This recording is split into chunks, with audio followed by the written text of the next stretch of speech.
Hello बच्चों, अपन chapter number 11 पढ़ रहे हैं। उस चैप्टर नंबर 11 के अंदर अपन ने जैव प्रौद्योगिकी के सिद्धांत और प्रक्रम है उसके बारे में आपको जनरल इंट्रोडक्शन दे दिया था। ठीक है, आज जो अपन टॉपिक लेंगे उसका नाम है डीएनए खंड का पृथक्करण और विलगन।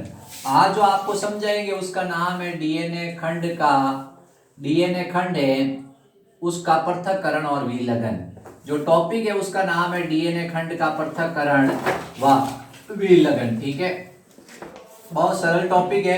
2 नंबर का क्वेश्चन भी आ सकता है इसके अंदर कि डीएनए खंड का पृथक्करण और विलगन समझाओ। ठीक है, इसके अंदर एक छोटा सवाल भी बनता है जो मैंने फर्स्ट ग्रेड का एग्जाम दिया था उस समय आया था। छालन किसे कहते हैं, छालन किस नाम से जाना, छालन किसे कहते हैं। इसके अलावा एक सवाल और आया था कि जो डीएनए है, डीएनए को अभिरंजित करने के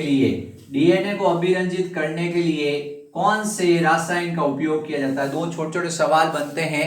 छालन यानी इंसुलिन या इल्यूमिनेट किसे कहते हैं, और दूसरा है डीएनए अभिरंजन करने के लिए कौन से रासायन का उपयोग किया जाता है। ठीक है, अपन इसको डीएनए खंड का पृथक्करण और विलगन समझते हैं किस तरह से क्या होगा। सबसे पहले आपके पास में ये मानव जीनोम है या कोई किसी प्रकार का जीव है उसका संपूर्ण जीनोम है। यह आपके पास में जीनोम है। इस जीनोम को आप लेकर क्या करते हो, सीमाकारी एंडोन्यूक्लियस की सहायता से काटते हो। अपन लिख देते हैं अनुवांशिक पदार्थ ताकि आपको आसानी रहे कि किसी व्यक्ति का या किसी मनुष्य या किसी पादप का यह अनुवांशिक पदार्थ है। इस अनुवांशिक पदार्थ को आप सीमाकारी एंडोन्यूक्लियस यानी रेस्ट्रिक्शन एंडोन्यूक्लियस है उसकी सहायता से इसको काटते हो। तो ये क्या होता है, ये अलग अलग लंबाई के खंडों में कट जाता है। ये अलग अलग लंबाई के खंडों के अंदर ये डीएनए इस तरह से कट जाता है। ये डीएनए अलग अलग लंबाई के अनुसार कट गया। ठीक है, तो इसका काम होता है डीएनए को छोटे छोटे टुकड़ों के अंदर काटना। ये डीएनए कट चुका है, समझ गए बात को।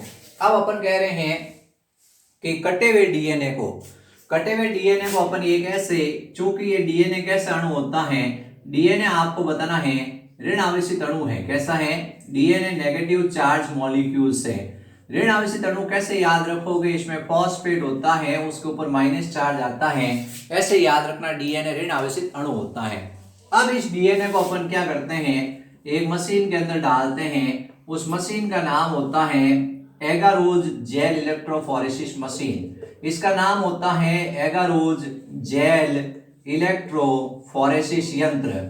इसका नाम है एगारोज जेल इलेक्ट्रोफोरेसिस यंत्र। ठीक है, एगारोज जेल इलेक्ट्रोफोरेसिस यंत्र। ठीक है, इसके अंदर क्या करते हैं अपन, डीएनए को डालते हैं। अब ये एगारोज क्या है, एगारोज एक रासायन होता है। एगारोज एक रासायन है जो कि आपको बताना है बहुलक होता है, पॉलीमर होता है, और ये समुद्री घासों से प्राप्त होता है। समुद्री घास मतलब सीवीड से, उनसे ये प्राप्त होता है। एगारोज एक विशेष प्रकार का रासायन होता है जो कि बहुलक है, और ये क्या होता है, समुद्री घासों से प्राप्त होता है।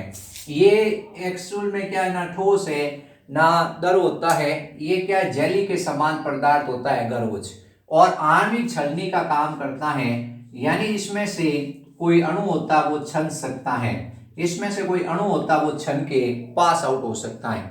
इस मशीन के अंदर क्या भरा हुआ है, एगारोज भरा हुआ है। ठीक है, क्योंकि डीएनए नेगेटिव चार्ज मॉलिक्यूल्स होता है। अब इस मशीन के अंदर क्या होते हैं, अपन 1 नंबर 2 नंबर 3 नंबर और 4 नंबर ऐसे लिखे हुए हैं। खड़ी गिनती लिखने की थोड़ी आदत नहीं है लेकिन मैंने लिख भी दिया आखिर 1 2 3 4। फिर यहां पर क्या होते हैं, 4 खांचे होते हैं, 1 2 3 और 4। इस मशीन में एक तो धनात्मक सिरा होता है, ऋणात्मक सिरा होता है। धनात्मक को अपन जानते ही हैं कि एनोड कहते हैं।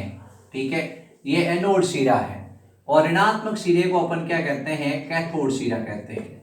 अब क्या करते हैं, इसके अंदर जो ये खांचे हैं, जो इसमें ये छिद्र होते हैं, इन छिद्रों के अंदर अपन डीएनए को प्रविष्ट करवाते हैं।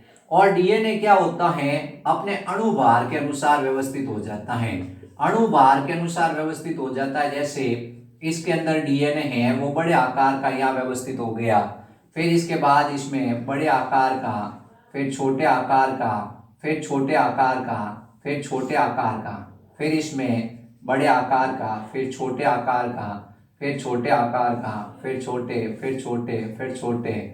तो इस तरह से ये बड़े आकार का, फिर उसके बाद अपन कह रहे हैं छोटा, फिर छोटा, फिर छोटा, फिर छोटा।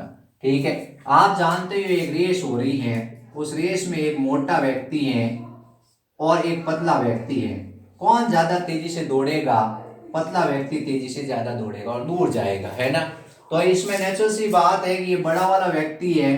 वैसे डीएनए जिसका अणु भार ज्यादा है, जिसका अणु भार ज्यादा है वो कम गति करेगा, और जिसका अणु भार कम है वो तेजी से दूर तक जाएगा। ठीक है, तो इस तरह से डीएनए अपने अणु भार के अनुसार व्यवस्थित हो जाता है। ये लाइन याद रखनी है, डीएनए अपने अणु भार और लंबाई के अनुसार व्यवस्थित हो जाता है। डीएनए अपने अणु भार और लंबाई के अनुसार व्यवस्थित हो जाता है। तो सबसे पहले अपन पढ़ रहे हैं डीएनए खंड का पृथक्करण और विलयन। अपन समझते हैं किस तरह से क्या हुआ। ऐसे हुआ कि किसी व्यक्ति का अपन ने अनुवांशिक पदार्थ लिया या किसी कोशिका का अनुवांशिक पदार्थ लिया, फिर उसके बाद उसको सीमाकारी एंडोन्यूक्लियस से काट लिया, तो अलग अलग लंबाई के डीएनए के खंड है उनकी प्राप्त हो गई। यानी अलग अलग लंबाई के और अलग अलग आणविक भार के डीएनए हैं वो आपको प्राप्त हो चुके हैं। कोई डीएनए लंबा है, कोई छोटा है, तो अलग अलग आणविक भार के, जो लंबा होगा उसका आणविक भार भी ज्यादा होगा और जो छोटा होगा उसका आणविक भार भी कम होगा। ठीक है, अब अपन कह रहे हैं कि चूंकि डीएनए एक ऋण आवेशित अणु होता है, इसको अपन एक मशीन में डालते हैं, यंत्र में डालते हैं। उस यंत्र का नाम याद रखना है एगारोस जेल इलेक्ट्रोफोरेसिस। जेल का मतलब होता है कोलगेट की तरह। किसकी तरह? कोलगेट की तरह, ना ठोस ना द्रव, बीच का पदार्थ। तो एगारोस क्या है? एगारोस एक विशेष प्रकार का बहुलक है, एक विशेष प्रकार का पॉलीसैकेराइड होता है जो कि अपन को किससे प्राप्त होता है? समुद्री घासों से प्राप्त होता है। अपन क्या कहते हैं कि आणविक छलनी की तरह काम करता है। अब अपन इसमें डीएनए डालते हैं तो डीएनए के अलग अलग अपने को क्या हो जाते हैं? बैंड प्राप्त हो जाते हैं। ठीक है, अब समस्या ये आती है, अगर आप दृश्य प्रकाश में, लाइट में, दृश्य प्रकाश में अभिरंजित नहीं करो और इसको देखने की कोशिश करो तो डीएनए आपको दिखाई नहीं देगा। आपने क्या किया? आपने कहा अरे मैं इसको क्या करूं, आंखों से देख लूं, दृश्य प्रकाश है, ये आसपास जो प्रकाश है उस प्रकाश को कहते हैं दृश्य प्रकाश। इस प्रकाश में अगर अपन डीएनए को देखेंगे बिना अभिरंजित किए तो ये डीएनए कभी भी दिखाई नहीं देगा। अब अपन क्या करते हैं, एक अभिरंजक है जिसका नाम है इथिडियम ब्रोमाइड। इथिडियम ब्रोमाइड है ये अभिरंजक, याद रखना है। इस अभिरंजक से अपन क्या करते हैं? डीएनए को अभिरंजित करते हैं। फिर अपन क्या करते हैं? इसके ऊपर पराबैंगनी किरणें डालते हैं। कौन सी किरणें डालते हैं? दृश्य प्रकाश नहीं, पराबैंगनी किरणें डालते हैं तो ये नीले रंग का आपको दिखाई देता है। आपको नीले नीले, जैसे मैंने ये ब्लू पेन से बनाया है, ब्लू मतलब होता है नीला, आपको नीले रंग की पट्टियां दिखाई देती हैं। ये क्या है? ये आपको बताना है डीएनए का पृथक्करण और विलयन हो चुका है। ठीक है, तो ये सवाल आता है डीएनए को अभिरंजित किससे किया जाता है? इथिडियम ब्रोमाइड से अभिरंजित किया जाता है। और ये कैसे रंग का दिखाई देता है? ये नीले रंग का दिखाई देता है। कौन से प्रकाश के अंदर? पराबैंगनी प्रकाश के अंदर। फिर अपन कहते हैं कि अब अपन ने क्या किया है कि इस डीएनए को यहां से काट कर पृथक कर दिया। इस डीएनए को एगारोस जेल है उससे काट के पृथक कर दिया।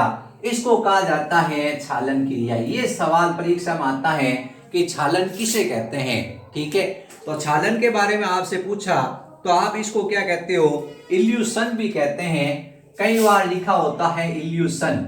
अब इल्यूशन लिखा होता, बच्चे कहते हैं इल्यूशन क्या है? इल्यूशन मतलब शुद्ध हिंदी में है छालन। यानी डीएनए को काट के एगारोस जेल में से डीएनए को काट कर पृथक किया जाता है। ये आपके पास में एगारोस जेल था, आपने इसका टुकड़ा काट लिया, agarose you cut cut cut cut काट लिया और काट के फिर इसके अंदर से अपन ने डीएनए उसको बाहर निकाल दिया। अपन कहते हैं दिस क्रिया इज छालन। ये क्रिया छालन के नाम से जानी जाती है, यानी उसको इल्यूशन कहते हैं। क्या कहते हैं? इल्यूशन कहते हैं। ये अपने टॉपिक हो गया पूरा।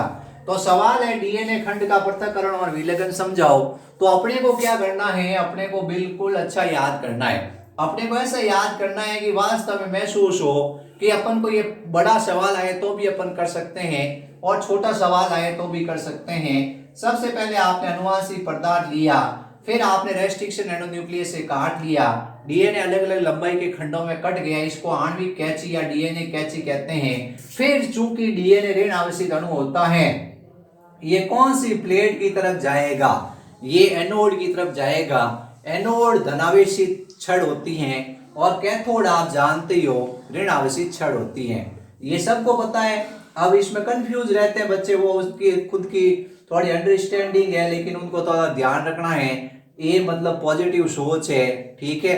तो अपन कहते हैं कि एनोड की तरफ जाते हैं। किस तरफ जाते हैं? एनोड की तरफ जाते हैं।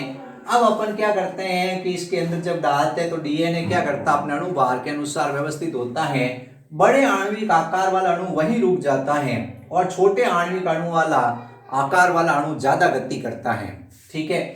अब एगरोज क्या है? एगरोज एक आणविक छलनी है। आणविक छलनी मतलब जिसमें से अणु छन सकता है। फिर अपन कहते हैं ये रासायन है जो कि पॉलीसेकेराइड है, यानी ये बहुलक है। किससे प्राप्त होता है? सीवीड से, समुद्री घासों से। सी मतलब होता है समुद्र। क्या होता है? सी मतलब होता है समुद्र और विड्स का मतलब होता है घास। क्या होता है? घास। तो ये समुद्री घासों से प्राप्त होता है। अब अपन कहते हैं कि ये आपको डीएनए दिखाई नहीं देगा, तो दिखाई नहीं देगा तो कोई बात नहीं, अपन क्या करेंगे, इथिडियम ब्रोमाइड है उससे इसको अभिरंजित कर लेंगे और ये डीएनए विशेष प्रकार का दिखाई देना शुरू हो जाएगा, नीले रंग का। फिर उसके पश्चात अपन क्या करेंगे, ये जो इसको एगारोज का टुकड़ा है उसमें से डीएनए पृथक कर लेंगे, इसको कहते हैं इल्यूशन।